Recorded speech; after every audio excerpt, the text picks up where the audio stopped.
My name is Mel Cowan. I'm the founder of Cowan Estimating and Construction Services. I consult on costs of, I also do third-party verification.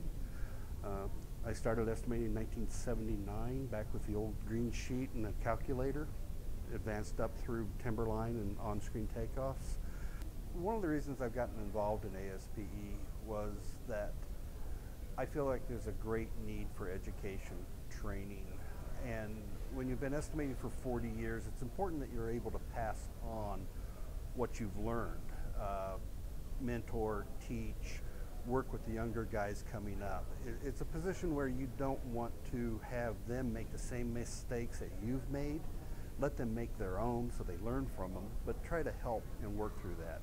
The meetings that we have, we do a lot as far as examples, processes, and information that we can pass on to even older estimators such as myself.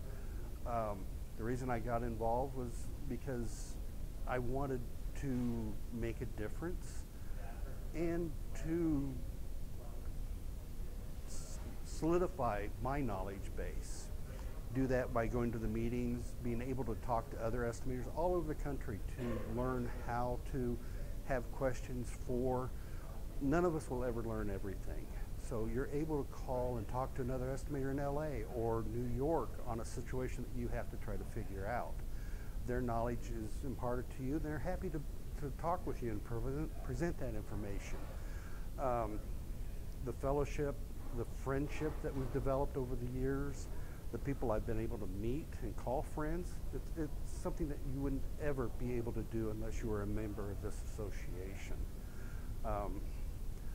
The presentations at the chapters are, sometimes they're not really attuned to what you need, but they're attuned to somebody else. But you'll always pick up a little part and a little piece from all the meetings.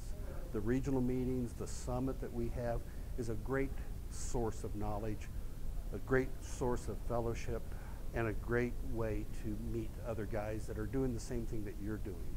Estimators anymore are not the guys in the basement in the lower left corner counting widgets. We socialize, we interact with each other, and it's a great way of just becoming part of the industry. An old guy that I talked to one time says it's our responsibility to pass the trade on. The trade's not taught in the universities the way it should be. So you learn from other estimators in your department, other estimators in the association. This is where you get the hands-on, you get to be able to see, talk, and come up with great information, how to develop and increase your status in the world as an estimator. The association is very much worth the time it takes to be a member. I encourage you to find your local chapter. If you're interested in becoming a member and you're not sure how to go about it, go to our national website or call the Society business office. They would be more than happy to provide you any information that you need to have as far as becoming a member. It's very well worth the time it takes to make this process.